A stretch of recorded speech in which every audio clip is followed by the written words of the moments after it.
Today we're going to be working on still completing the square. We're going to call this completing the square part 2. So these problems that we're going to be doing today, I'm going to do 3 of them. It's when that number, once we do the process, we take the square root of both sides. That number that's on the right side of that equal sign is not going to be a perfect square. So I'm going to discuss a little bit about that. So let's take a look at number 1. The directions will say solve by completing the square. So I've got x squared plus 4x minus 2 is equal to 0. So my first step is still the same. I've got to take this 2, bring it over. Now I'm not going to show the adding of the 2. That's algebra 1 stuff. I'm just going to rewrite it. I'm going to bring that 2 over so it now becomes a positive. All right, I'm going to take half of this number. I'm going to take that and divide by 2. And then once I take that linear term, the linear coefficient, divide by 2, then I'm going to square it. 2 squared is 4, so that's what I'm going to add over there to the right side of that equal sign. So I am left with x plus 2 squared is equal to 6. So if I stop here, I'm noticing 6 is not a perfect square, but I got to keep going. So I'm going to take the square root of both sides. So here's what happens. When I take the square root of x plus 2 squared, the root cancels out with the square. So I'm just left with x plus 2. Now I cannot take the square root of 6. So it's actually going to stay square root of 6.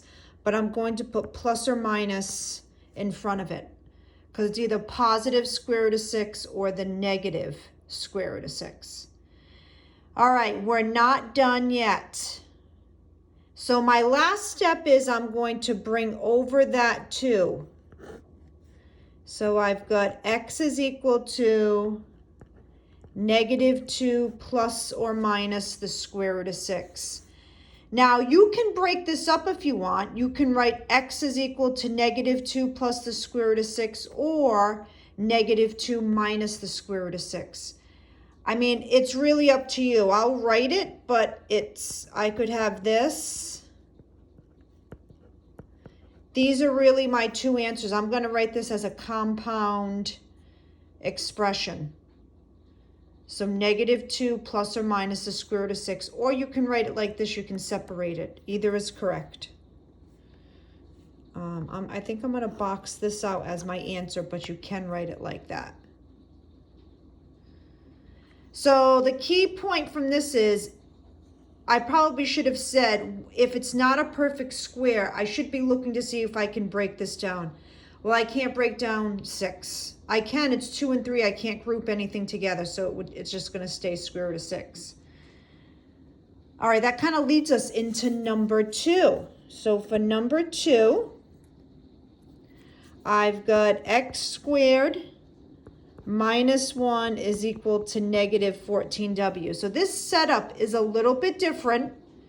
We just have to move around some terms. So I'm going to bring this over here, and I'm going to bring this over here. So remember, when you switch the terms from side to side, I've got to switch the signs. So this now becomes x squared. Since I'm bringing this over, it becomes a positive 14w. Because I'm bringing this over, that becomes a positive 1. Okay, this negative 14 is going over here, so it becomes a positive. This negative 1's coming over here, so it becomes a positive. All right, let's start the process. I'm going to divide by 2. Then I'm going to square the 7. That's giving us 49. I'm going to put that there. So I've got x plus 7 squared is equal to 50. When I add that 1 and 49. Now let's take the square root of both sides. So I'm left with, this root cancels out with this square. Okay, so I'm left with plus or minus the square root of 50. Now I have to ask myself, can I break down the 50? Yeah, I can. If I break down 50, I've got 5 and 10, 5 and 2, I've got a group of 5s. So when I rewrite this, this becomes x plus 7 is equal to plus or minus 5 square root of 2.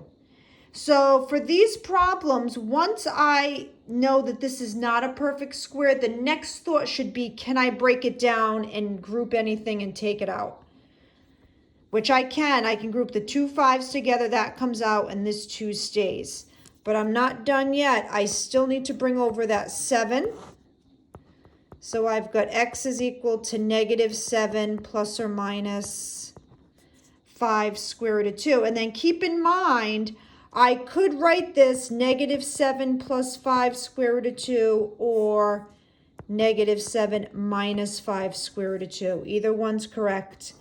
But, you know, to be honest, you're going to see this the majority of the time. Whoops. So you can write either one, this or separate it. Don't write it as one compound expression. All right, we're going to do one more, and then I'm going to have you try some. So number 3.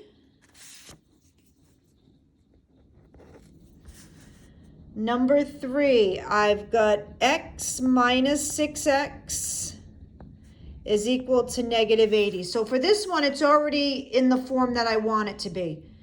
Whoops, this should be an x squared. I've got my quadratic term and my linear term over to the left, and I've got my constant over to the right. That's exactly what I want. So I'm going to take this and divide by 2. So that's giving me 3. I'm going to take this and square it. So negative 3 squared is a positive 9. So I've got x minus 3 squared is equal to negative 71. Now we haven't had a problem like this before where this number is a negative. Well, we're still going to follow that process, take the square root of both sides. I'm left with x minus 3 is equal to plus or minus the square root of negative 71. Now I definitely cannot leave my answer like that. First of all, that negative cannot stay in my answer that's underneath that square root. So I'm going to take out that negative. It now becomes an I. Now, can I break down the 71? No, that's a prime number. So I'm going to write this as x minus 3 is equal to plus or minus I square root of 71. So my last step is I have to get that x by itself, so I'm going to add 3. I've got x is equal to 3. This number that you bring over comes before that plus or minus. And you can't add it to the I. They're not like terms. So this negative comes out. It's an I. I can't break down that 71, so I'm going to add that 3. So x is equal to 3 plus or minus I square root of 71. Now you can write it 3 plus I square root of 71 or 3 minus I square root of 71. Or you can write it together. It's up to you. All right, now it's time for you to try some.